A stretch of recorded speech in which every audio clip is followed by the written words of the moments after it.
It's different when you're in the middle of it. Huh? It's different when you're raising your kids, believing that they're receiving the values that you're trying to impart to them. Because when you are teaching your kids responsibility, they do not thank you and recognize you for being a voice of wisdom and an encouraging force of good in their lives. It's different when you're in the middle of it. And see, the reason that we can sometimes look at the biblical miracles and experience them and celebrate them is because we know how they end, but it's different when you're in the middle of it. It's different when you're in the middle of it, when you're having to stand in the middle of something and say, no, God, I know that you're faithful and I know that you're good, but I don't feel that you're faithful and I don't feel that you're good right now. That's called a sacrifice of praise. That's where you have to dig somewhere deeper than your feelings or your knowledge or your certainty or your circumstance or your bank account. God, show me how to manage the middle. I have a hard time with that. I don't have a hard time being excited about the beginning. And I don't have a hard time celebrating the end, but this middle. Teach me how to manage the middle. One of my best friends pastors a big church, and they had 3 years where they didn't grow. In fact, they went backward. I said, what was the problem in those 3 years when you didn't grow? He said, middle management. We got so large, the organization got so big that there was a layer of people in the middle who started to block the values that were a part of the organization in the early days. And it was middle management. It wasn't the people that were executing the job. It wasn't the vision had changed. It was what happened in the middle that almost cost us the momentum of what God was doing. I wonder, is that how it happens in our lives? I wonder if sometimes the reason that joy stops flowing, the reason that faith stops growing, the reason that sometimes we lose our sense of perspective about who God is not the end. It's not the beginning. It's middle management. We don't know how to manage the middle. We don't know how to deal with Monday. So we shout good on Sunday, but I need a sermon. I need an MMA sermon. I need some Monday morning application. I need something to help me manage this middle, because I'm not fighting the devil on Sunday morning. I'm fighting him on Tuesday at 3:37. So the key to this, Joshua says, take 12 stones.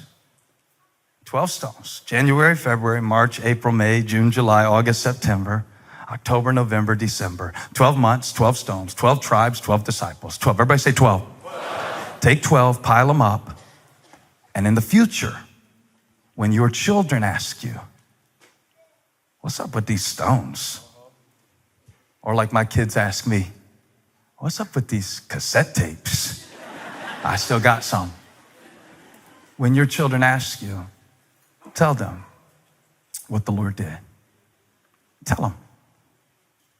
Tell them. Take them to, show them the stones and tell them, we didn't know if we were going to make it through. But God did something only He could do. And we made it. Somebody shout, I made it. Tell the person next to you, you have no idea what I've been through. Look at them right in the eye and say, and God brought me over. And look at them one more time and say, how about you? Ask them, have you been through anything? Imagine this. Imagine this. They come through the Jordan. Let's play the story out for a moment. They come through the Jordan. God brings them through. They set up the stones. God does a great miracle. They go on to fight battles.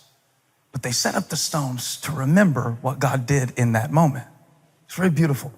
And then they go forward into the land and they fight many battles, and God gives them many victories. But every once in a while, maybe they come back with their kids and they show them the stones, because they left the stones in Gilgal and then they moved on to conquer Canaan.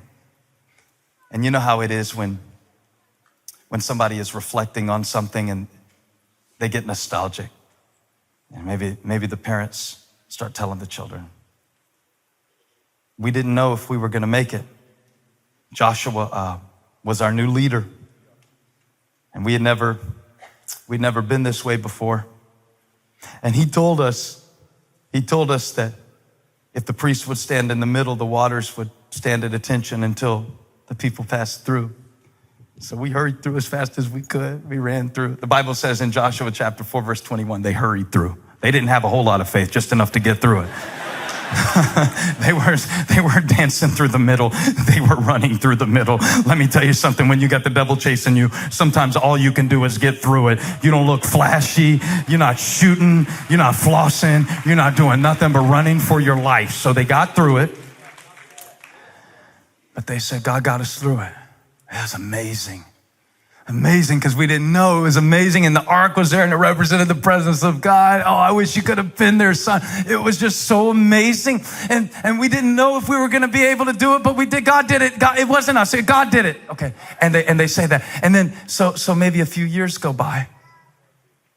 Maybe they go back to the place again, and they look at the stones, but maybe the stones they're still there. They haven't gone anywhere, but the story starts to get lost a little bit. And maybe a few years later, they're telling their children, they're like, oh yeah, it's pretty cool. I mean, we got through it. I mean, God did it, but we were the ones who had to walk because, like God didn't carry us through. But we got through it. And then a few more years pass, and maybe they're telling their kids again, making another trip, and they tell them, yeah, those stones, they're cool. Joshua made us get them out the middle of the Jordan. It was weird. We were ready to move on, but Joshua. Let me tell you how I know that the story stopped being told. Because when you get to the end of Joshua's life, you read in Judges chapter 2, verse 10. Just this verse I want to show you. And I want you to think about the space between when Joshua led the people through the Jordan and when the next generation arose. It says that after that whole generation, Joshua's generation, had been gathered to their ancestors, another generation grew up who knew neither the Lord nor what he had done for Israel. Joshua's generation set up the stones. The next generation didn't even know the story. What happened? Somewhere along the way between Joshua chapter 4 and Judges chapter 2, they stopped telling the story. Something changed about the story. Somewhere in that space, and God, if I'm just preaching this for one person, help me to do it now, because they have been telling themselves the wrong story. And now their faith is feeling feeble, and now their worship has been weakened, and they are in a cycle of dependence on false gods because they stopped telling the story. The story of salvation is this: I was lost and dead in my sin. I had no hope in myself. I could not save myself. I could not help myself. I could not lift myself. I would not have made it if he had not reached down and with a mighty hand and an outstretched arm, he died for me. He came into my life.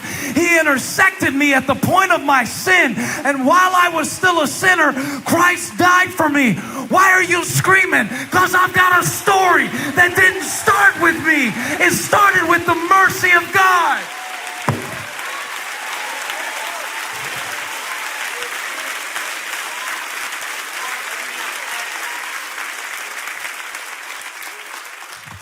And the enemy doesn't want you to tell this story. See, he wants you to lose your testimony. They kept the stones. The stones are still there to this day, but they stopped telling the story. You know, you can have all of the monuments of religion, but lose your relationship with God. You can have all the stones in the world. You can come to church. You can still live a life that's between the lines. But if the truth we're told today, some of us have stopped telling the story. We've lost our testimony. You have a testimony. There are things that God has done for you that only He could do, and nobody else can tell it for you, and nobody else can tell it like you. It can happen. It can happen in your own heart. It can happen in a generation. It can happen within a lifetime. It can happen within 3 years. You can actually have God do something amazing for you and have the stones to prove it. Some of you are sitting next to the woman that you asked God to give you. But now you want out of your marriage. The problem isn't your marriage, it's your management. I'll go back here because I'm not scared to say this stuff. We need to manage our miracles. God has been good to us. God has been more than enough. He is a provider. He is Jehovah Jireh. He did bring you through. He did bless you. He did make a way. He is more than enough. He is El Shaddai. He is a great king. He is a good father. Touch somebody, say, manage your miracle. It's God's to give, but it's yours to manage.